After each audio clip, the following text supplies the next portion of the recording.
sa inyong umaga dahil lalatay ang humahagupit na diskusyon at komentaryo Lunes hanggang Biyernes sa 2x2.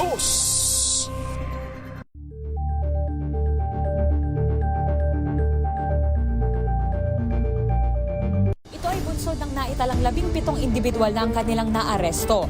Metro Manila Development Authority o MMDA ang No Contact Apprehension Policy o NCAP sa Metro Manila. Ang ilang mga dokumento ay peke. Hindi rin legal ang employment na ipinangako sa kanila. Sa mata ng batas, mananagot ang sangkot at may sala. Dahil sa bawat paglabag, may karampatang parusa. Alamin ang mga pananagutan sa likod ng mga bawal. Dito sa Hoy! Bawal Yan, tuwing Sabado, alas 11:30 ng umaga. Dito lang sa DZRH TV. Good Better News. Una sa Pilipinas, una sa Pilipinas. NBS, Trending and Viral Show. Nakahandang sa ating balitan mga kaibigan sa Rapido Hataw. Public Service Hour. Siyempre pa, una sa Pilipinas. Una Ayan sa... ang kabuhanan din pala tuntunan ng break time. Sabay niyo na po ang mga balita at talakayan sa Balansyado. Maraming salamat. Tumunog na ang gandingan para sa kalikasan. Ang nagkamit ng parangal bilang Best News Anchor ay walang iba kundi si Angelo Palmones ng Magandang Umaga Pilipinas, DZRH Radio 666 kHz.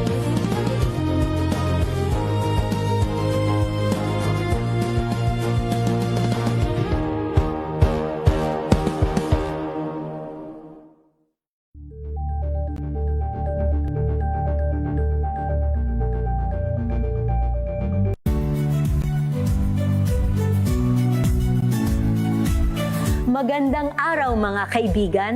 Ito po ang inyong balerina ng bayan, si Lisa Macuha Elizalde na nag-aanyaya sa inyong samahan kami at ang aming mga espesyal na panauhin para sa kalahating oras ng masayang kwentuhan sa aming programang Art to Art, kung saan ang usapang sining at kultura ay para sa lahat.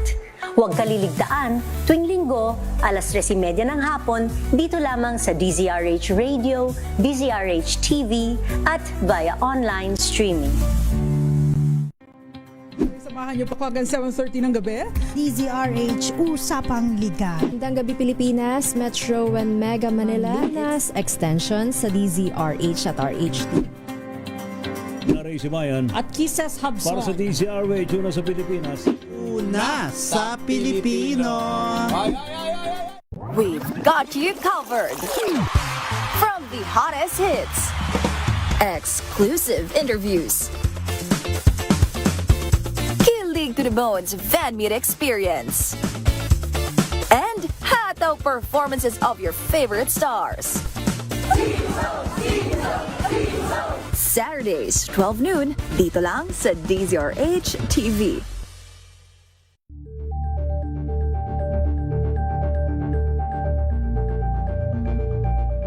Curious ka ba sa maraming bagay? Kami na ang bahala dyan. Aalamin, tutuklasin at bibigyang linaw namin ang mga katanungang bumabagabag sa inyong isipan.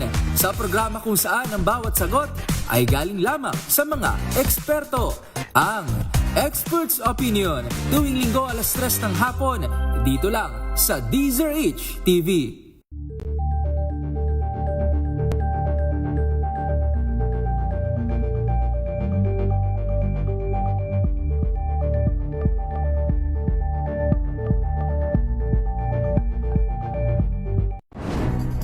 Good vibes ang hanap mo?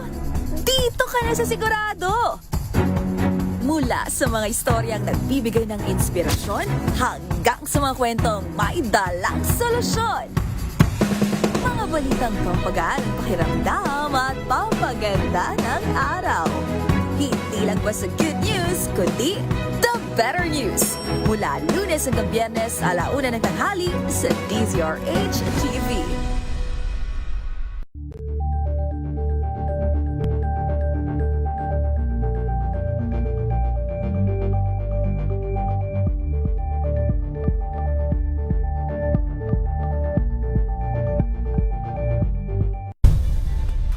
Nagsimula sa pangarap hanggang sa maabot ang tagumpay.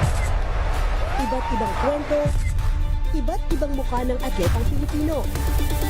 Mas pinatindi, mas pinalakas, at mas pinaaksyon sa Match Point tuwing Sabado, 12:30 ng tanghali sa DZRH TV.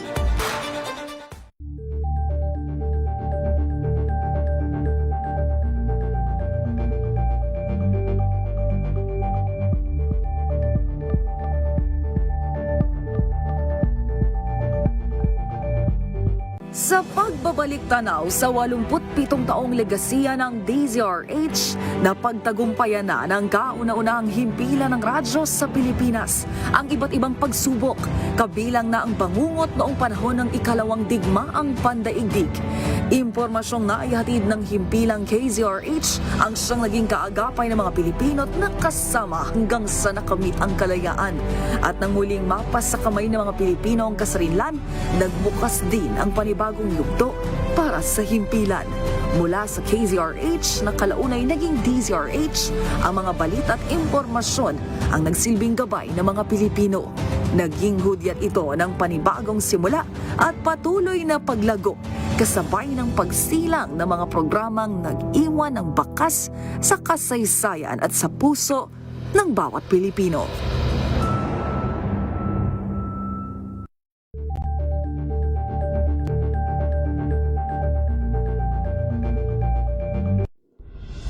Tuloy-tuloy ang pagtulong, tuloy-tuloy ang pagseserbisyo at tuloy-tuloy ang balitaan kasama si May Binauhan sa Operation Tulong mula Lunes hanggang Biyernes. Angel po si Angelo Palmona sa gigiwan sa inyo na isang magandang umaga. Maraming salamat. Life goes on! Good morning, Lakay! Good morning, Sister Ann. Wow, ang saya. Isang barangay na labada, puro mancha pa. Goodbye, pahinga. Mommy, isang laba lang yan sa Pride Bar Blue. May powerful stain-away enzymes na malupit sa dumit mancha. At di masakit sa kamay. Isang laba lang yan. Hello, pahinga. Hello, Pride Bar Blue. ACS. Galing-galing mo, Smart dishwashing paste ko, pritong ulam na masebo, plato ng kaldero, tanggaling for everyday. Ganyan, pag Smart ang dishwashing paste, may double tanggaling formula. Tanggalang sebo, tanggalang bakterya. Pahit para walang bahid, linis fantastic sa metal at plastic, number one ko to. Tanggaling-galing mo, Smart dishwashing paste. ACS. Tinesting, sinuri, siniyasan. Ang resulta? Super effective ang Shield sa pagpatay ng bakterya at virus. Shield Antibacterial Soap. Believe ang mga eksperto sa Philippine Nurses Association. At si Mami. Tiwala ako sa Shield.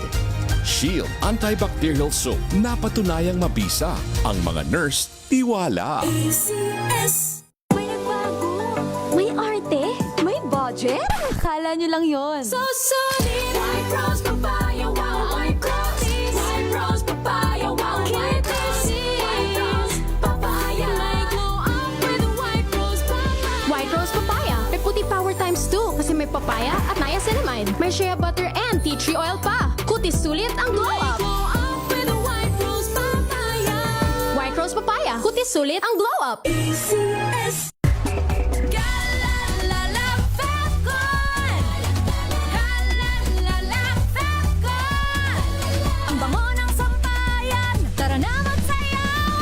Fabcon, amoy nakaka-joyful. God has helped us really develop that attitude of gratitude because we have so much to be thankful for. Being here in Canada. So we are here with MX3. I get to be so active in sports, but also doing this line of work. Even when we travel, when we bring MX3 with us, it's really helping us a lot. It's a must-have. Yeah. We never leave home without it. MX3 is our supplement of choice. Dito kami bilib.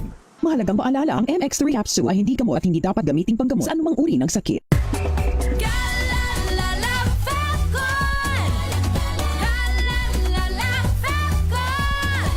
Ang bango ng sampayan, tara na magsayawan! Calafabcon, amoy nakaka-joyful! Sa puso ng kalikasan, natatangi ang prutas ng mangosteen. Ito ay nagtataglay ng antioxidant compounds na alpha, beta at gamma mangosteen. Ang MX3 capsule ay isang food supplement na gawa sa natural na mangosteen. Ito ay tested and proven to help avoid knee joint pain discomfort para iwas-iwas sa sakit with long-term supplementation 2 capsules daily. MX3 capsule, tunay, natural at original. Mahalagang paalala, ang MX3 capsule ay hindi gamot at hindi dapat gamiting panggamot sa anumang uri ng sakit.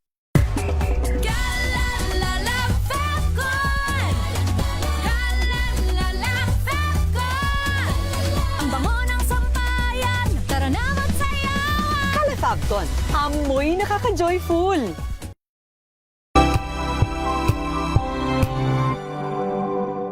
Maagang balitaan, maagang usapan sa mga issue at balita. Kasama si Kuya Angelo Palmones sa Magandang Umaga Pilipinas. Mula Lunes hanggang Biyernes.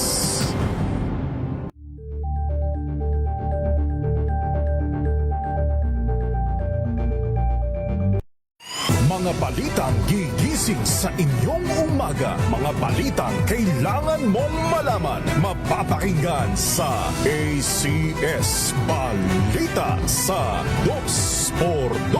Kasama sina Anthony Taberna at Jerry Baha. Lunes hanggang Biyernes. Better News. Una sa Pilipinas, una sa Pilipinas. NBS, trending and Vara Show. Nakahandang Sa ating balitan mga kaibigan sa Rapido Hataw. Public Service Hour. Siyempre pa, una sa Pilipinas. Una Yan ang kabuhanan din pala tuntunan ng break time.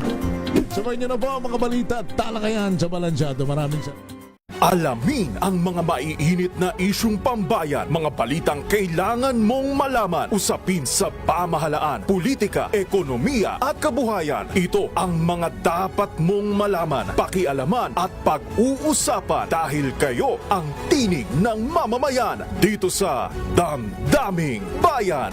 Live sa DZRH Radio, DZRH TV at DZRH Digital. Kasama sina Lakay, Deo Macalma at Elaine Apit. Araw-araw, Lunes hanggang Biyernes. Damdaming Bayan.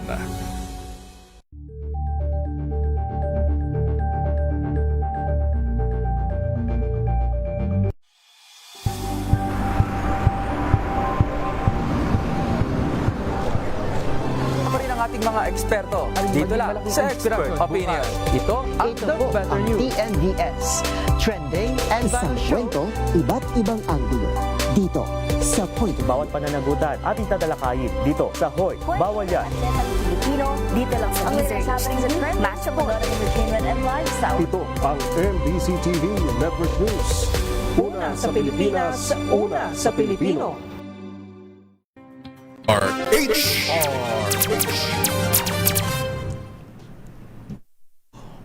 Pilipinas ang oras, 7 minuto makalipas ang alas 2 ng hapon. Walang patid na balita, walang tigil na impormasyon at tuloy-tuloy na reports kasama ang buong puwersa ng DZRH sa buong Pilipinas. Mula Luzon, Visayas at Mindanao, lahat ng malalaking balita, maiinit at viral. Hagip ng pinakamalawak na newscast sa buong Pilipinas. Rapido Hataw Balita. Rapido Hataw Balita. Kasama sina Ray Sibayan at Romel Fuertes. Rapido Hataw Balita. Mga malalaking balita, hahataw na!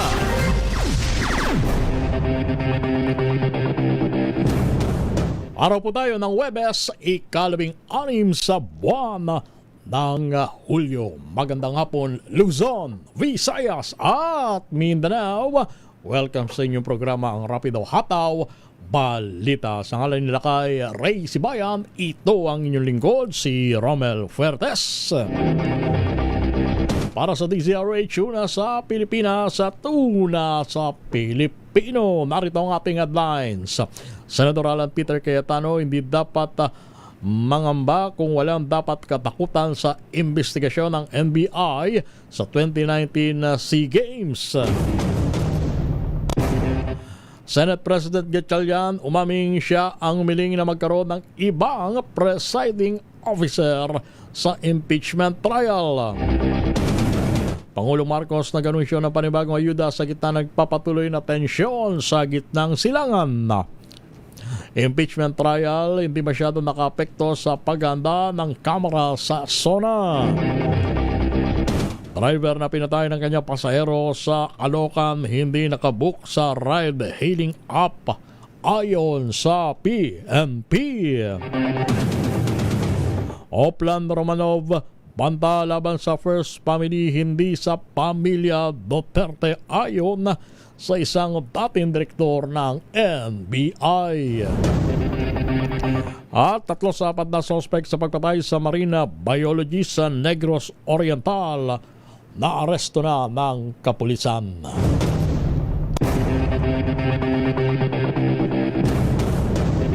Yan ang ulo ng mga balita at narito na ang detalye. Muli, magandang hapon na Pilipinas. Mismong si Senate President Sherwin Gatchalian ang nagmungkay na magtalaga ng ibang presiding officer para sa impeachment trial. Ginawa ng Senador ng payag kasunod ng debate na ang Senate President ang dapat na umupong presiding officer sa paglilitis. Sa panayam ng DZRH News, sinabi ni Gatchalian na bukod sa paglilitis kay Vice President Sara Duterte, may iba pang trabaho na kailang intindihin ang Senado sa mga susunod na linggo at buwan. Kabilang dito ang sapi ng budget at pagpasa ng mga panukalang batas bago matapos ang 2026. Dahil dito mas mainam umano kung ibang senador ang upong presiding officer para mapagtuunan ng pansin ang iba pang mahalagang trabaho ng Senado.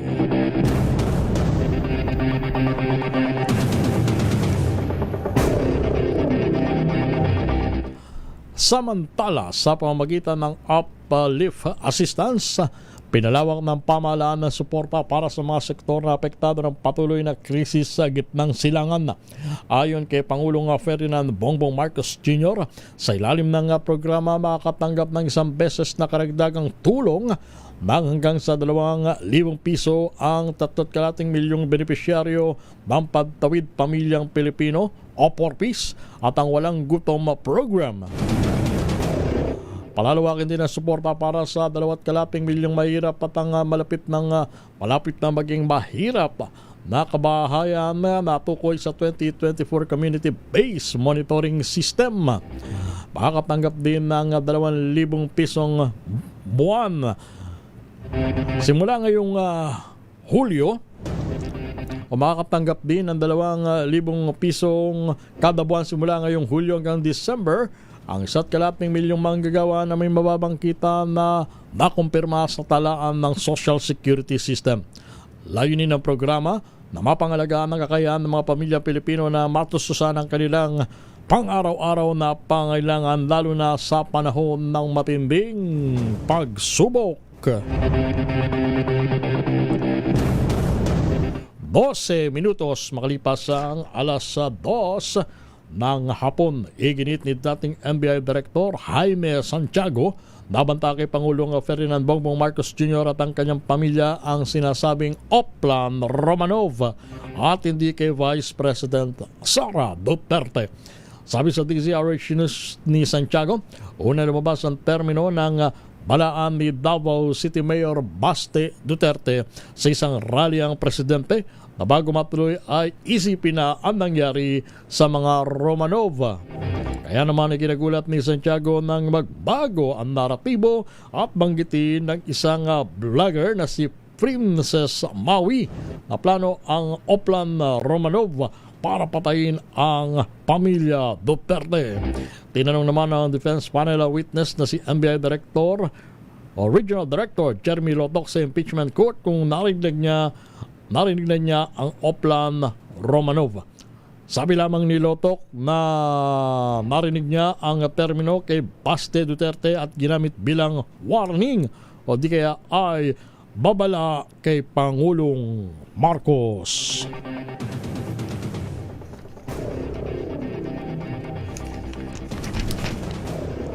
Samantala, naaresto na ang 3 sa 4 na suspect sa pagpatay sa American Marine biologist na si Kent Carpenter sa lalawigan ng Negros Oriental. Ayon sa Philippine National Police, kabilang sa mga naaresto ay ang gunman na si alias M.O. 26 na taong gulang, alias J.F. na sinasabing gumawa ng kahalayan sa live-in partner ng biktima at ang isang nagngangalang alias CD na tumayo namang lookout sa naturang krimen. Si Carpenter ay pinatay habang nanonood ng TV sa loob ng kanilang bahay sa barangay Ahjong sa bayan ng Sibulan noong linggo ng gabi. Ang biktima ay kilala sa kanya research sa coral reef sa at marine biodiversity na malaki naging ampag sa kaso tungkol sa 2016 arbitral ruling on the West Philippine Sea.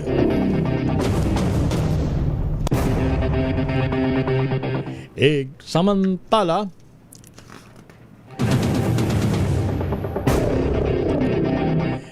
hindi muna kasama sa operasyon na si MMDA Special Operations Group Task Force for Road Clearing Head Gabriel Go. Kasunod ng ipinost na video nito ng paninita sa isang gurong nahuling nagmamotorsiklo nang walang suot na helmet. Sa panayam sa 2x2 dito sa DZRH, sinabi ni MMDA General Manager Nicolas Torre III, ito ay para bigyan ng pagkakataon si Go na makapagpaliwanag kaugnay sa naturang insidente.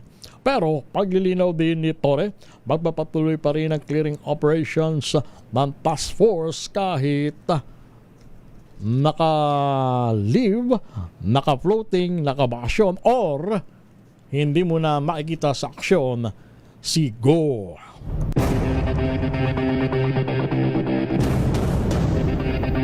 Labas tayo ng ating impila na sa oras na 16 minutos makalipas ang alas 2 ng hapon. Kayo nanonood at nakikinig sa inyong programa ang Rapido Ataw Balita sa ngalan nila kay Ray Sibayan. Ito ang inyong lingkod, si Romel Fuertes. Senator Alan Peter Cayetano, hindi dapat mangamba or matakot kung walang dapat katakutan sa investigasyon ng NBI sa 2019 SEA Games. Ibalita mo mula sa palasyo ng Malacanang, RH number 14, Maringlet Narciso. Maringlet. Romel, iginiit ng Malacanang na mandato ng National Bureau of Investigation na imbestigahan ang mga anomalya. Tugon ito ng palasyo sa pag-alma ng magkapatid na Senador Alan Peter at Pia Cayetano sa plano ng NBI na imbestigahan ang mga proyekto sa nakaraang 2019 Southeast Asian Games. Sa press briefing, sinabi ni Castro na naiparating lang naman sa NBI ang issue sa pulong patungkol sa itatayong NBI Academy sa New Clark City. Naniniwalaan niya si NBI Director Melvin Matibag na hindi niya maaaring isantabi ang bagay na ito dahil tungkulin niyang mag-imbestiga. Ayon pa kay Castro, nabanggit rin ni Matibag na nagkataon lang ang paglutang ng issue sa pagkakaroon nila ng World War ni Cayetano at hindi pakay ng investigasyon na manira ng tao. Dagdag ng palace official, kung wala namang dapat katakutan ang senador, ay hindi ito dapat ma-intimidate sa gagawing investigasyon ng NBI. Pakinggan natin si Jose Castro. Ang tao na wala naman na dapat katakutan ay hindi nai-intimidate kahit kailan. Ang pag-iimbestiga na gagawin dahil meron naman talagang issue noong pang 2019, hindi ito pang-i-intimidate, hindi ito panggigipit sa mga taong wala namang ginawang mali. So hindi dapat magkaroon ng reaksyon na dahil iimbestigahan lamang ay sila ay iisa-isahin na. Kapag ganun kasi ang mga pananaw,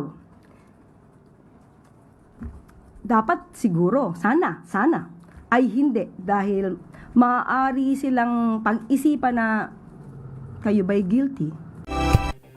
si Palace Press Officer Claire Castro. Ito si Lep Narciso para sa DZRH, una sa Pilipinas, una sa Pilipino. Maraming salamat Maring Let Narciso. Samantala, mga doktor ng PGH, binati ni Senador Ping Lacson sa mabilis na paggaling ni Senador Dante Marcoleta. Ibalita mo yan mula sa mataas na kapulungan ng Kongreso, RH number 28, Paring Raymond Taas. Paring Raymond. Paring Romel, saludo si Senator Pangkilo Ping Lacson sa mga doktor ng UP-PGH dahil sa ipinakitang katapatan sa tunay na kalagayan ng kalusugan ni Senador Dante Marcoleta. Sa kabila ng anumang konsiderasyon ay pinamalas nila ang professionalism at integrity sa report ay sumiti sa Sandigan Bayan.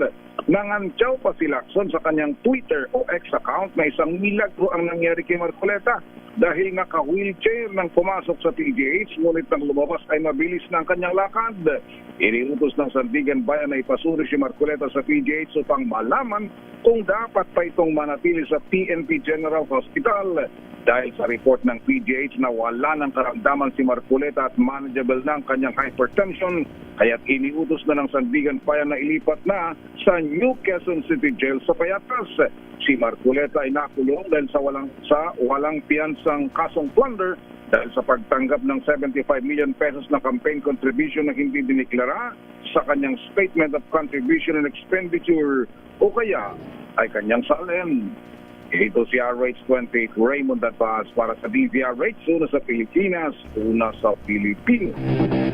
At sa mababang kapulungan ng Kongreso, impeachment trial hindi masyado nakaapekto sa paghahanda ng Kamara sa nalalapit na SONA ng Presidente. Ibalita mo yan RH number 12, Manang Milky Regunan. Manang Milky. Romel, nagsagawa ng walkthrough ang Office of the House Secretary General sa plenary hall din ang paghahanda sa nalalapit na SONA o State of the Nation Address ni Pangulong Bongbong Marcos sa darating na July 27. Ang House Secretary General Attorney Cheloy Garafil, nagpasabi sila sa lahat ng mga dadalo na ang SONA ngayong taon ay simple and low-key at mas mababa ang budget kumpara noong mga nakaraang taon. Inamin ni Garafil na nakaapekto sa kanilang paghahanda ang ongoing impeachment trial ni Vice President Sara Duterte na ginaganap sa Senado. Pero paliwanag ni Garafil, meron naman na silang sinusundang template at ang preparasyon ay ginagawa taon-taon. Narito si House Secretary General Cheloy Garafil. Of course, I would be lying kung sabihin ko na hindi siya. Pero kasi, every year naman namin ito ginagawa. So, it's basically the same template naman for everyone. So, hindi naman kami nagkaroon ng problema. Kasi, in between naman ng preparations, nasisingit, well, nagkagawa naman din namin kailangan gawin for the song. Ngayong hapon ay sisimulan na Romel imbitasyon sa mga dadalo sa SONA. Walang long gown, kundi simpleng kausuotan na Filipiniana ang request nila sa mga panauhing kababaihan at barong Tagalog sa mga kalalakihan. Kaya tayong 1,000 ang mga dadalo dito sa Batasan Pambansa para saksihan ang State of the Nation Address ni Pangulong Bongbong Marcos. Ako si Milky Regunan nagulat para sa DZRH, una sa Pilipinas, una sa Pilipino. Samantala, DFA Secretary at Special Envoy to the Asian Chair on Myanmar, Maria Teresa Lazaro, nangakong magsasagawa ng humanitarian mission sa Myanmar. Ay balita mo yan, RH number 4, Miss Karen Oyong. Miss Kay.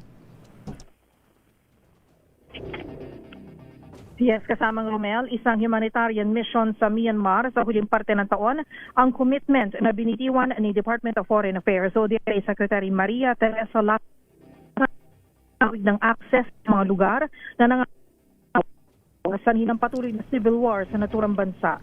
Si Lazaro na tumatayo ring Special Envoy of the ASEAN to Myanmar ay nakipagpulong kamakailan kasama ang mga ASEAN Foreign Ministers sa kinatawan ng Myanmar na si U Tin Maung Swe sa Bangkok at Pattaya sa Thailand upang igiit ang 5-point consensus o 5PC at kung paano makakatulong ang ASEAN na makamit ng Myanmar ang kapayapaan at bumalik sa normal ang relasyon nito sa ASEAN. Patuloy na hindi pinapayagang dumalo ang liderato ng Myanmar Myanmar, particular na ang ruling military generals nito sa mga top-level ASEAN summits dahil umano sa kabiguan nitong i-implementa ang 5-point consensus na siyang pangunahing regional framework na itinatag noong April 2021 upang tugunan ng politikal at humanitarian na krisis sa Myanmar. Ngunit dahil sa landmark na informal na pagpupulong ni Lazaro sa bagong foreign minister ng Myanmar, umaasa siya na masisimulan muli ang negosasyon kasama na ang pagsiguro sa kaligtasan at kalusugan na nakadetene na si Aung San Suu Kyi. Iginitaman ni Lazaro na nananatiling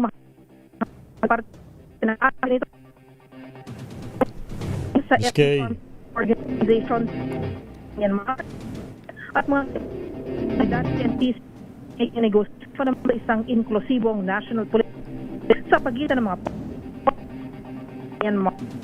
Romel. Go ahead, Miss Kay. Go ahead, Romel. Sige, Miss Kay, medyo nagiging garble kasi ang signal mo eh. Are you done with your report sa Miss Kay? Okay. Thank you, Miss Karen Oyong. Samantala, bago tayo sa area ng Quezon City, DSWD nagatid ng tulong para sa pamilya ng menor de edad na pinatay sa saksak ng kapwa menor de edad sa siyudad ng Maynila. Ibalita mo yan, RH number 5, Val Gonzales. Val. Romel, nagpabot ng pakikiramay ang Department of Social Welfare and Development o DSWD sa pamilya ng 15 anyos na binatilyong nasaksak at namatay sa Sampaloc, Maynila. Ayon kay DSWD spokesperson, Assistant Secretary Irene Dublao, nagbigay ang DSWD NCR ng 10,000 pisong financial assistance at family food packs bilang paunang tulong sa naulilang pamilya. Batay sa report ng Manila Police District, pauwi na ang biktima kasamang 3 niyang pinsan na pawang mga menor de edad nang hamunin sila ng grupo ng kabataan kabilang ang 16 anyos na suspect na naghamon ng suntukan sa Bloomingtreet Road. Hindi umano pinansin ng biktima hanggang mauli posyon at sinundan pa siya ang suspect na bumunot ng cutter at sinaksak sa legang biktima. Bagamat nakatakbo pa ang biktima, ay natagpuan itong walang malay at sinugod sa ospital ng Sampaloc, ngunit idiniklarang dead on arrival. Tiniyak naman ng DSWD NCR na magbibigay ng psychosocial intervention sa 3 pinsan at magbibigay din ng burial assistance habang nananawagan na mahigpit na ipatupad ang Juvenile Justice and Welfare Act sa pag-awak sa CICL na suspect. Ako si Val Gonzales, DZRH, una sa Pilipinas, una sa Pilipino. Maraming salamat na Val Gonzales sa oras na 27 minuto makalipas ang alas 2 ng hapon. Kayo nanonood at nakikinig sa inyong programa ang Rapido Hataw Balita. Sa ngalan nila kay Ray Sibayan, ito ang inyong lingkod si Romel Fuertes. Dako naman tayo sa area ng Kamanava. Driver ng Movit na pinaslang ng kanyang pasahero sa Caloocan, natuklasang hindi nakabook sa ride-hailing app ayon sa PNP. So ano ito? Colorum. Ibalita mo yan, RH number 23, Edwin Duque. Edwin. Tama, Kuya Romel, kinumpirma kanina ng PNP mula pa rin sa anunsyo ng management Agabuki. Ito yung motorcycle taxi at hindi umano nakabook sa kanila ang driver na si Norberto Pavor Jr., residente ng Quezon City. Ito lang kay Ray o Romel yung kanina ni Police Colonel Joey Gupon at si Police taga Caloocan. Si pamiyuan niya ay sinaksak ng kanyang pasahero na si Jeffrey Katakutan, 43 years old, nangalungo sa Malabon, nang ihatid ito sa bahagi ng Borromeo Street sa Caloocan noong July 14, 2026. Dead on arrival, ang biktima sa hospital dahil nga sa tamang saksak sa pagiliran. Tinangay ng suspect ang Yamaha NMAX ng biktima. Saka nagtungo pa ito sa Malabon, kung saan ay doon siya kinuyog ng bystander na halos basag ang kanyang pagbumuka. Sa bilis ng ugnay ng Caloocan Police at ang Malabon, ay naaresto ang suspect na ngayon nakakulong na sa Malabon Detention Jail. Pag-ugnay ang Malabon Police at ng Caloocan sa iba pang lugar kung may mga kasong nakabit din laban dito sa suspect. RS-23 ang lindukin ng ulan sa Disarate sa oras Pilipinas. Petisyong indirect contempt laban kay Akbayan Party List Representative Percy Sendenya at iba pa ibinasura ng Korte Suprema. Ang buong detalye, ibalita mo yan, RH number 9, Miss Tina Nolasco. Tina.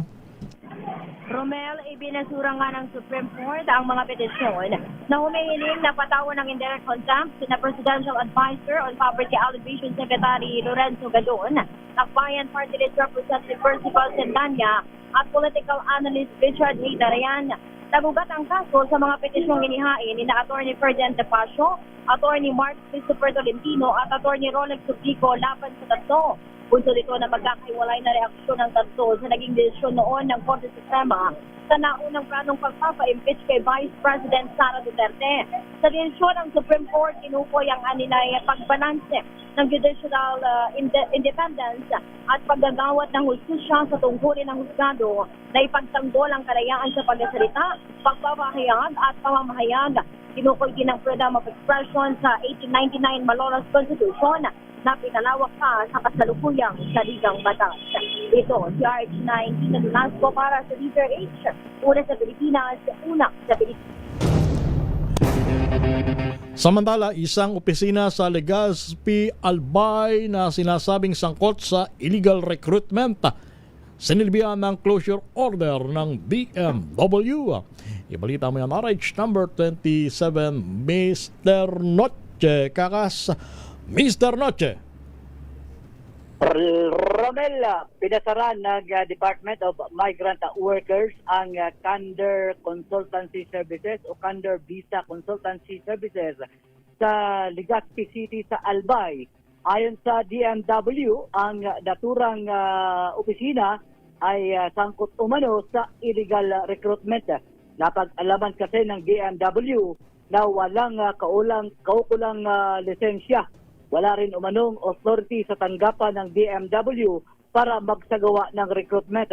Ang naturang closure order ay pangunahing prioridad ng DMW laban sa mapagsamantala na hindi otorisadong ahensya upang magsagawa ng recruitment. Una nang nagbabala ang DMW sa publiko sa mga nag-a-apply online, umiwas para hindi mabiktima ng scam. RH27, Nochikakas, DCRH, una sa Pilipinas, una sa Pilipino. Maraming salamat, Mr. Noche Kakas. Magatid sa ating oras, 31 minuto, makalipas ang alas 2 ng hapon at sa ating pagbabalik, balita mula sa iba't ibang lalawigan. Oras natin, alas 2:32 ng hapon. Ang oras na yan ay hatid sa inyo na. Hello, Washi! Laundry day na naman! Yay! Anong meron? Mancha ng chocolate, putik, may libag pa. Kaya natin yan! With Pride Washing Machine Detergent, may triple stain-away formula. Tanggal ang makapit, madikit, at madupit na dumikmancha. Kaya easy-easy ang labada. Mula noon hanggang ngayon. All you need is pride. All you need is pride. ACS. Sa lahat ng bagay, simula pa lang, siguraduhing max protection na. Kasi pag kulang ang proteksyon, baka madaling masira. Sa ngipin, dapat may max protection din. Max sa alaga ng Unique Toothpaste. With Max Protect Formula, help stop cavities before they start, while keeping breath fresh. Try Unique Maximum Fluoride Protection. Para max alaga, max protektado. ACS.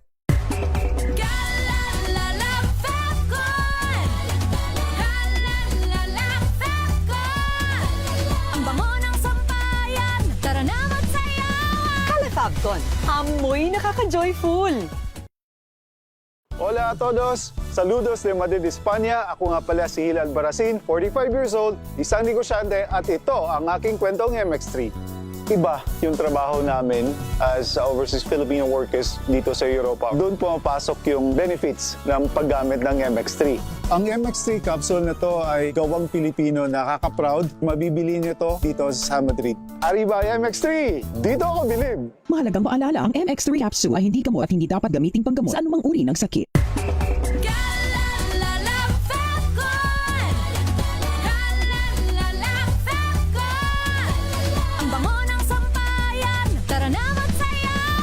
Fabcon, amoy nakaka-joyful!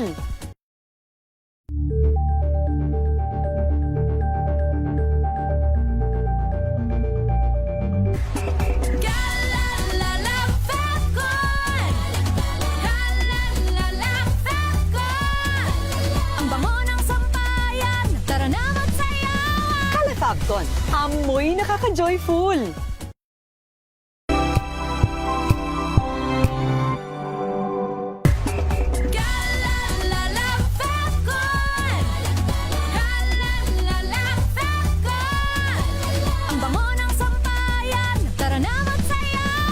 Fabcon, amoy nakaka-joyful!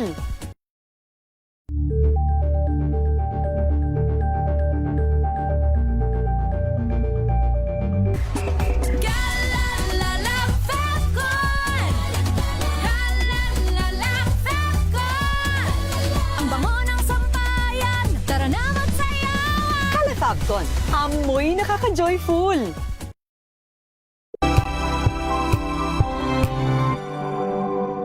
Tumunog na ang gandingan para sa kalikasan. Ang nagkamit ng parangal bilang Best News Anchor ay walang iba kundi si Angelo Palmones ng Magandang Umaga Pilipinas, DZRH Radio 666 kHz.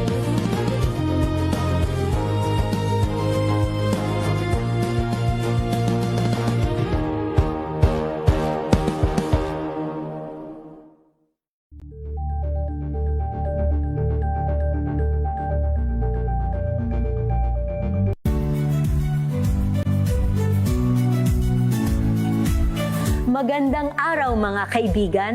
Ito po ang inyong balerina ng bayan, si Lisa Makuha Elizalde, na nag-aanyaya sa inyong samahan kami at ang aming mga espesyal na panauhin para sa kalahating oras ng masayang kwentuhan sa aming programang Art to Art, kung saan ang usapang sining at kultura ay para sa lahat. Huwag kaliligtaan, tuwing linggo, alas 3:30 ng hapon, dito lamang sa DZRH Radio, DZRH TV, at via online streaming.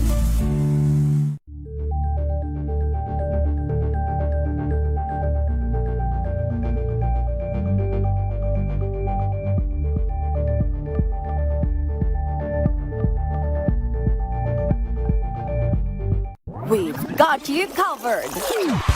From the hottest hits, exclusive interviews, kilig to the bones fan meet experience, and hataw performances of your favorite stars. Saturdays, 12 noon, dito lang sa DZRH TV.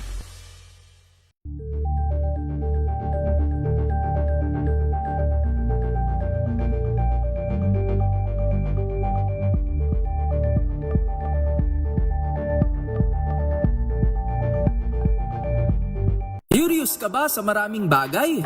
Kami na ang bahala dyan. Aalamin, tutuklasin at bibigyang linaw namin ang mga katanungang bumabagabag sa inyong isipan. Sa programa kung saan ang bawat sagot ay galing lamang sa mga eksperto. Ang Expert's Opinion, tuwing linggo alas 3 ng hapon, dito lang sa DZRH TV.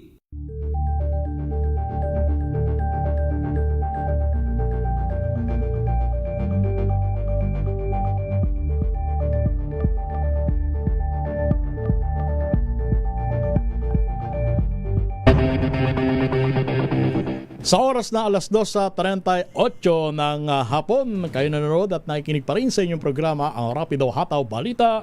Sa ngalan nila kay Ray Sibayant, ito ang inyong lingkod, si Romel Fuertes. At napakapalad natin ngayong hapong ito sapagkat tayo ay binisita ng mga taga Candelaria, Quezon. Ayan, at panauwi natin dito sa loob ng ating studio. Walang bilit iba, kundi si Mayora Emmy Suwayan. Yes po, magandang Good afternoon. hapon po sa inyo pong lahat. Especially sa iyo, sir. Thank you po sa pagtanggap nyo sa amin dito po sa inyo pong programa sa DCRH. Ayan. Tinawag ko kayo sa attribution na Mayora, pero ang mayor talaga ng Candelaria, Quezon ay yung Asawa ko po. na ang pangalan. Siyempre, batiin natin si Mayor. Ayan. Binabati ko po ang aking asawa, si Mayor Ogie Suayan ng Candelaria, Quezon. Ayan. At kasama din natin ang kanya namang kapatid, si Mr. Leo Bonggaling. Yes, Yan. po. Welcome po, sir, sa DZRH. And I understand kayo ay narito sa aming impilan para i-promote ang isang makabuluhang programa kaugnay sa selebrasyon ng Candelaria. Tama po ba? Yes, Sige pa. po, go ahead po. Ayan, iniimbitahan po namin ang lahat po ng mga taga-Candelaria at mga kalapit bayan na saksihan nyo po ang ika-147 years anniversary ng Candelaria, Quezon at parte po ng programa na gagawin sa Candelaria Day Celebration ay isa po doon ang Mr. and Miss Teen Candelaria 2026. Ayan. Ayun. So, kailan po mag-uumpisa ang Miss Candelaria?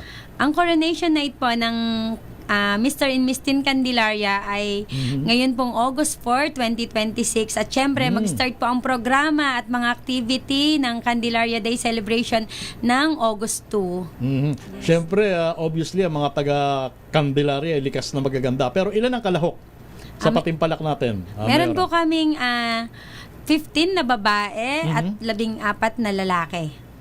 Yes So Mr. and Miss. Opo. Tama po ba? Opo. At sarado na ba ang pagtanggap ng mga kalahok or maaari pa madagdagan? No po, finalist na po sila lahat. Finalist na yung sila. 29 candidates po, sila na po yung finalist po namin para sa Mr. and Miss Teen Candelaria 2020. So originally, nung elimination, ilan sila mga Yes, naglaban-laban? Marami po mga nag-screening pero syempre hindi naman po lahat pinapalad. Yes. Pero sila naman po ay may mga opportunity pong sumali sa mga susunod po na taon.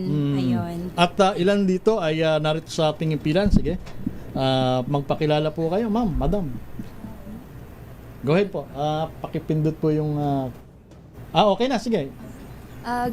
Good afternoon, everyone. I am Gilan Caristan Hutko, your Miss Teen Candelaria from Malaban Banorte po. Ayan. It's an honor to be here po. Thank you. Our pleasure. And how old are you, ma'am? I am 20 years old po. 20 years. And you, sir? My name is Lawrence Dave Muster Silva, candidate number 14. And it's an honor to be here also. Thank you very much po. Tapos, ito naman nasa harapan ko, ma'am.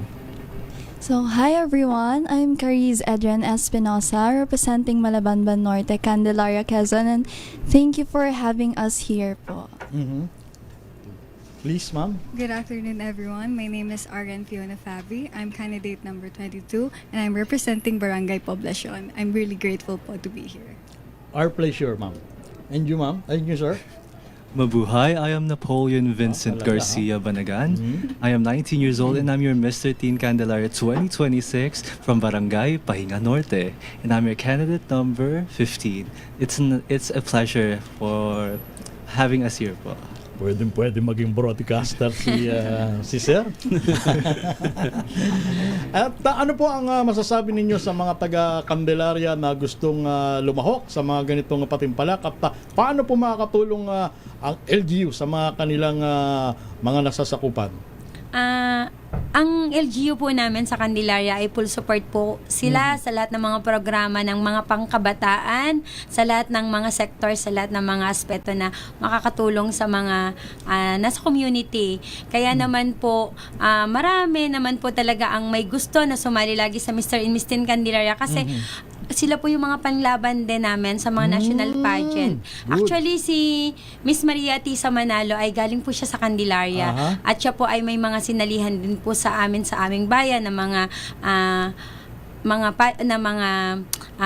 contest para po sa beauty contest. Ayan. So, in other words, yung mga kandidata natin dito sa Candelaria, ito yung mga potential beauty queens natin na maaring isabak sa local at international competition. Tama po? Yes, Mayor, opo, ano? opo. Pag nabigyan ng opportunity na makalahok sa national, nanalo sa province, nanalo sa national, syempre, ang kasunod na po nun, pang-international na. Ayan. Yes. At Sir Leo Bonggaling, ang inyo pong programa is with the close coordination with the Department of Tourism?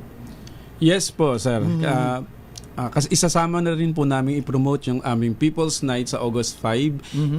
Kasama po yung in celebration dun sa araw ng Candelaria. Magkakaroon kami ng mga kasiyahan para sa ating mga kababayan sa Candelaria at mabibigyan natin ng konting kasiyahan ng ating mga kababayan sa Candelaria. Okay. So muli, Mayora, baka your parting words at imbitahan nyo po, hindi lamang yung mga taga-Candelaria kundi yung mga kalapit na bayan ng probinsya ng Quezon. Ayan, muli po, iniimbitahan po namin kayo na makiisa at makiselebrate sa gaganapin pong Mr. and Miss Teen Candelaria 2026, mga taga-Candelaria, mga kalapit bayan, at lahat po, ang mga taga-buong probinsya ng Quezon at mga taga-Manila.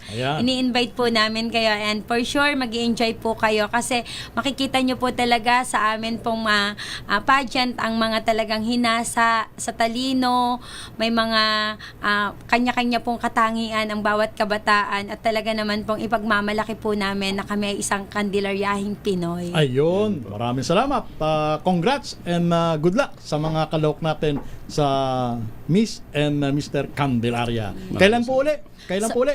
So August 4 po ang coronation night August po namin. 4. Yes, Ayan. 7 p.m. po. Okay, maraming salamat po. At sana masundan pa yung mga ganitong proyekto. Di lamang sa Candelaria, kundi sa iba pang panig ng ating bansa. Thank you. Thank you very much, sir. Thank you po. Ayan, sige po. At ang oras natin, meron tayong 15 minutos bago sumapit ang alas 3 ng hapon. RH number.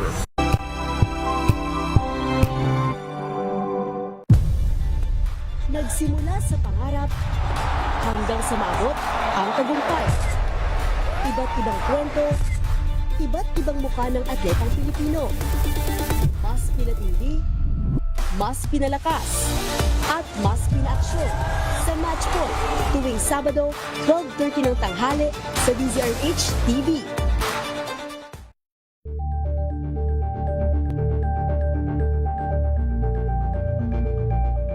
Sa pagbabalik tanaw sa 87 taong legasiya ng DZRH, napagtagumpayan na ng kauna-unahang himpilan ng radyo sa Pilipinas ang iba't ibang pagsubok, kabilang na ang bangungot noong panahon ng ikalawang digmaang pandaigdig. Impormasyong naihatid ng himpilang KZRH ang siyang naging kaagapay ng mga Pilipino at nakasama hanggang sa nakamit ang kalayaan. At nang muling mapas sa kamay ng mga Pilipino ang kasarinlan, nagbukas din ang panibagong yugto para sa himpilan. Mula sa KZRH na kalaunay naging DZRH, ang mga balita at impormasyon ang nagsilbing gabay ng mga Pilipino. Naging hudyat ito ng panibagong simula at patuloy na paglago, kasabay ng pagsilang ng mga programang nag-iwan ng bakas sa kasaysayan at sa puso ng bawat Pilipino. Angel po si Angelo Palmona sa giiwan sa inyo na isang magandang umaga. Maraming salamat. Life goes on! Good morning, Lakay! Good morning, Sister Ann. At good morning! Magandang mainit na umaga. Angel po si Angelo Palmona sa giiwan sa inyo na isang magandang umaga. Maraming Sa salamat. Pilipinas, una sa Pilipino.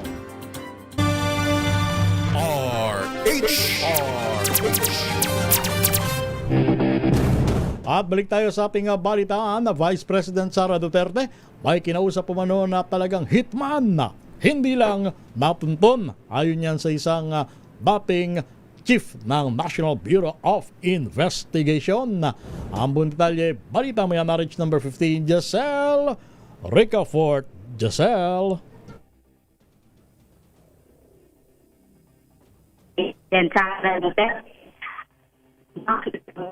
Giselle, pakiayos ang signal please.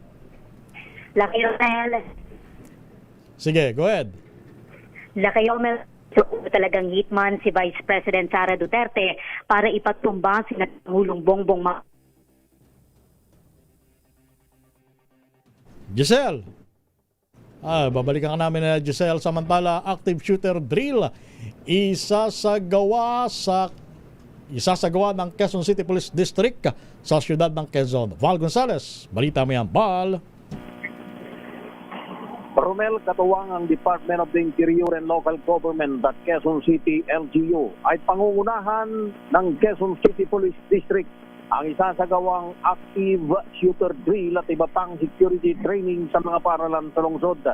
Ayon dito kay QCPD Director Police Brigadier General Randy Glenn Silvio, layunin ng aktibidad na palakasin ng kaligtasan sa loob ng mga eskwelahan bilang bahagi ng Metro Manila Safer Cities Program ni TILG Secretary John Dick Rimulya. 4 na senaryong tatalakayin sa simulation exercise, kabilang ang active shooting, stabbing incident, bomb threat at riot sa loob ng classroom na may audio-visual presentation. Ituturo ng QCPD sa mga guro at mga mag-aaral kung paano ang tamang pagkilos sa oras ng emergency. Ayon kay General Silvio, may Viber group na ang lahat ng station commander at mga school principal para sa mabilis na pagtugon. Mula nang mangyaring insidente ng pamamaril sa loob ng eskwelahan sa Tacloban City, ay meron ng mga pulis at barangay tanod ang nakatalaga sa mga eskwelahan sa Quezon City para magbantay. Patuloy din ang police visibility, beat patrol at naglatag na rin ng anti-bullying desk ng PNP sa mga paaralan. Gate ng PNP, dapat ligtas sa mga bata hindi lang sa tahanan kundi lalo na sa mga eskwelahan. Ako si Juan Gonzales, DZRH, una sa Pilipinas, una sa Pilipino. Balikan natin si Giselle Ricafort. Giselle. May kinausap, umano talagang hitman si Vice President Sara Duterte ipatumba si Pangulong Bongbong Marcos Jr., First Lady Liza Araneta Marcos at dating House Speaker Martin Romualdez.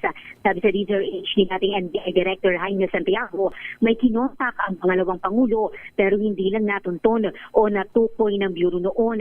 Ang batayan ana yung mismong deklarasyon ng pangalawang Pangulo na may kinausap siyang tao para patayin sina Pangulong Bongbong Marcos. Punto pa ni Santiago, hindi dinawin ng Vice Presidente na biro lamang yung kanyang assassination threat, sa halip ay ulit pa nga sa mga sumunod niyang panayam. Idiniin ng dating direktor na nananatiling aligasyon lamang yung banta naman sa buhay ng pangalawang Pangulo. Pakinggan natin ang dating NBI Director. Mayroong kinontak, but hindi namin na-identify by her own declaration. Yun, at hindi niya hindi niya binawi na joke lang, hindi succeeding interview sa kanya, sinabi niya uli na meron na siyang kinausap. Pati siya, iniimbestigahan namin yun. But then, yung sinasabi niya threat sa kanya remains an allegation. Ayaw nila makipagtulungan sa amin, makapagbigay man lamang ng tip kung sino yun, sino iniisip nila.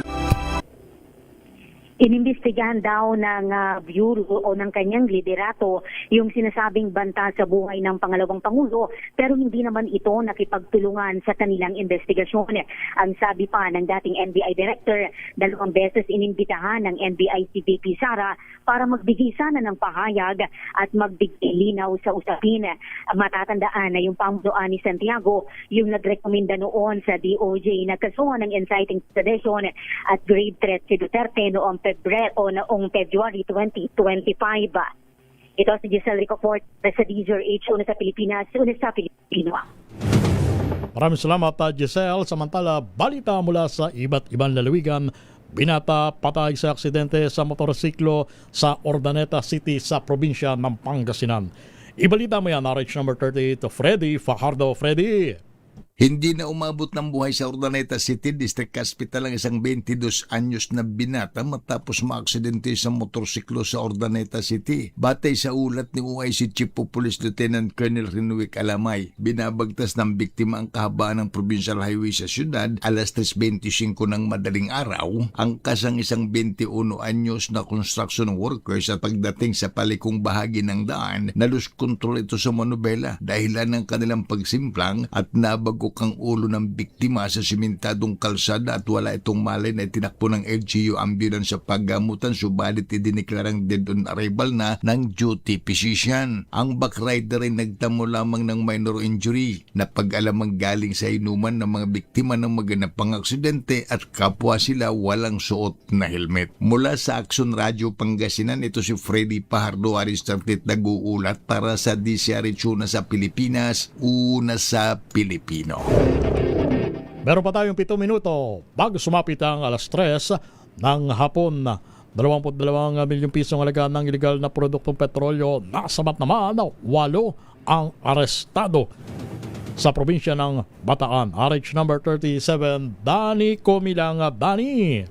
Umabot sa tinatayang 22 milyong halaga ng illegal na produktong petrolyo ang nasabat ng mga otoridad sa isinagawang operasyon sa bayan na Dinalupiang Bataan ngayong araw ng Huwebes, Hulyo 16, 2026. 8 katao ang naaresto matapos mabunyag ang umano'y illegal na pagbebenta at pag-iimbak ng mga produktong petrolyo nang walang kaukulang lisensya at autorisasyon mula sa Department of Energy DOE. Patuloy na iniimbestiga ng mga otoridad ang pinagmulan ng nakumpiskang produkto at ang posibleng pagkakasangkot ng iba pang individual sa operasyon. Sasampahan din ng kaukulang kaso ang mga naaresto dahil sa paglabag sa umiiral na batas na may kaugnayan sa pagbebenta, pag-iimbak at distribution ng mga produktong petrolyo ayon sa pulisya.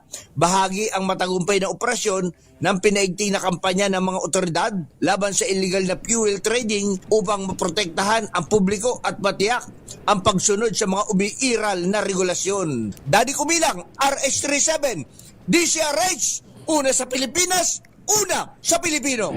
Thank you, Danny Kumilang. Isang convenience store sa probinsya ng Rizal, hinold up. Ang iba pang detalye, balita mo yan, RH number 30, Eric Dastas. Kuyang Eric. Kuya Romela, nanginginig sa takot ang empleyado ng 7-Eleven convenience store matapos tutukan ng barit sa hold-upin ng mga armadong grupo na matatagpuan dito sa Manila East Road, Barangay Pag-asa, Binangonan, Rizal. Bagamat nasa 11,000 piso lamang ang nakulimbat ng 4 na armadong grupo, ay dinala naman ng mga ito ang scanner ng naturang convenience store. Ayon dito kay Dennis, nagpanggap na customer ang 2 suspect at ilang minuto nakalipas ay agad siyang tinutukan ng baril ng mga ito at nagdeklara ng hold up at mabilis na nilabas ang laman ng kaha. Mabilis naman tumakas sa mga suspect patungong Angono, Rizal. Nagsasagawa na ng backtracking ang mga otoridad at tinitingnan na rin ang kuha ng CCTV upang makilala ang mga suspect. Ito si Eric Testas para sa DCRH, Una sa Pilipinas, Una sa Pilipino. Problema sa malawakang pagbaha sa Central Mindanao, tinalakay ng BARM Chief Minister. RH number 19 na Paring June. Di makutak, Paring June. Parang Romel, bilang long-term solution sa pabalik-balik na nararanasang malawakang pagbaha sa 2 probinsya ng Maguindanao, Cotabato City, Cotabato Province, SGA at bahagi ng Sultan Kudarat Province, ay ang muling pagtatanim umano ng samut-saring punong kahoy sa mga kabundukang nakapalibot sa Ligwasan Marsh. Ito ang inihayag ni BARM Chief Minister Abdul Rauf Makakwa sa ginanap na press conference sa Buluan, Maguindanao del Sur. Habang ang short-term solution naman ay itong soft approach sa pagkontrol sa baha sa pamamagitan ng malawakang dredging operation ay hinahangaan naman ni Chief Minister Makakwa dahil sa agarang aksyon ni Congressman Ismael Mangudadato na agarang nakipag-ugnayan sa DPWH National na agad namang kinugunin ng DPWH Secretary Vince Dizon at USEC Charles Calima Jr. Ang ongoing dredging operation sa Buluan at Alip Rivers na waterways patungong Ligwasan Marsh ay naging epektibo. Mabilis nang dumadaloy ngayon ang natrap na tubig baha sa mga community sa matagal ng panahon. Subalit ayon kay Chief Minister Makakwa, kailangan dito ang isahang pagkilos ang LGUs, private sector at ng mamamayan mula Davao Region, Bukidnon at Cotabato Province, ganun din ng Sultan Kudarat Province para sa convergence efforts o simultaneous sa pagtatanim ng mga punong kahoy sa mga kabundukang kinalbo na mga laging concessioners noong 1970s hanggang 1980s dito sa Mindanao. Ayon pa rin sa punong ministro na dapat na magsabay din ang dredging operation ng mga tributary waterways mula sa upstream hanggang downstream mula Kabuntalan, Talayan River, Datupiang River at Cotabato City na sasaluin ng Rio Grande de Mindanao patungo sa karagatan. Mula sa bukulimlim na panahon sa Central Mindanao, RH19, June Di Makuta, DZRH, una sa Pilipinas, una sa Pilipino. Habol natin ang report mula kay Romy Gonzales. Mahigit 2.4 milyon pesos na halaga ng marijuana winasak sa lalawigan ng Kalinga at probinsya ng Benguet. Lakay Romy Gonzales sa detalye. Romy. Nadiskubre ang abot sa 2.4 milyong piso na halaga ng marijuana sa magkaiwalay na anti-drug operation sa lalawigan ng Kalinga at Benguet. Sa Kalinga, 7,000 fully grown marijuana plants na may standard drug price na 1.4 milyong piso ang nadiskubre sa inilunsad na marijuana eradication operation ng mga operatiba ng Kalinga Provincial Police Office at PDEA sa Barangay Lukong, Tinglayan. Lahat ng nadiskubring tanim na marijuana ay agad na binunot at sinunog matapos ang kaukulang dokumentasyon abang patuloy ang sinasagawang investigasyon upang matukoy ang iba pang posibleng plantasyon na marijuana sa mga kalapit na lugar at mga responsable sa iligal na pagtatanim nito. Samantala sa Benguet, 2 sako na naglalaman ng 7,000 gramo ng tuyong daon na marijuana at fruiting tops na may standard drug price na higit 1 milyong pisong nadiskubre ng mga tauhan ng Kapangan Municipal Police Station habang nagsasagawa ng mobile patrol sa Central Provincial Road sa Barangay Central Kapangan. Ang mga nadiskubring marijuana ay minarkahan at sinailalim sa kaukulang dokumentasyon. Ang mga ito ay susumiti sa Regional Forensic Unit Cordillera para sa qualitative examination. Ito si RH41 Romy Gonzales para sa DZRH. Una sa Pilipinas, una sa Pilipino. Maraming salamat, Romy Gonzales. At yan ang kabuuan ng ating programa, ang Rapido Hataw Balita. At teka muna, batiin muna natin si Kuyang Eric Dastas. Oy, Kuyang Eric maligayang kaarawan sa iyo sa araw ng bukas. Happy birthday, Eric Dastas, at magandang hapon kay Idol Leo Lumaban Palo. Ayan, at sa iba pang staff sa opisina ni Senador Christopher Bongo. Idol Leo Palo, magandang hapon. At ang oras natin, 3:00 ng hapon. Sa ngalan ni Lakay Ray Sibayan, ito ang inyong lingkod, si Romel Fuertes. At susunod na ang programa ni Miss May Binauhan. RH!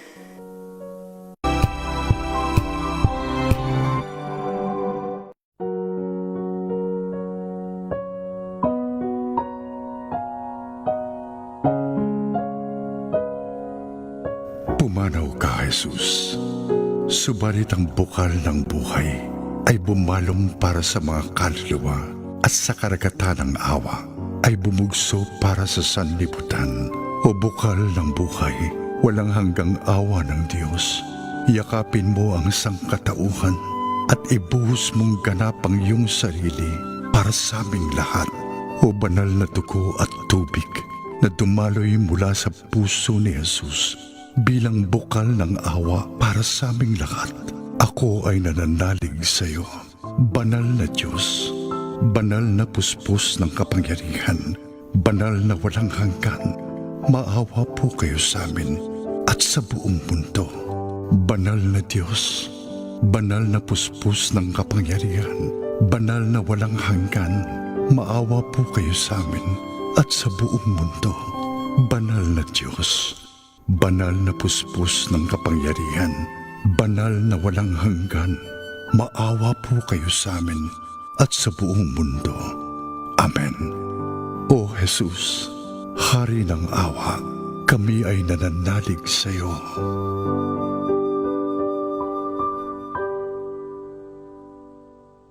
Get impeached. Wow, ang saya. Isang barangay na labada, puro mancha pa. Goodbye, pahinga. Mommy, isang laba lang yan sa Pride Bar Blue.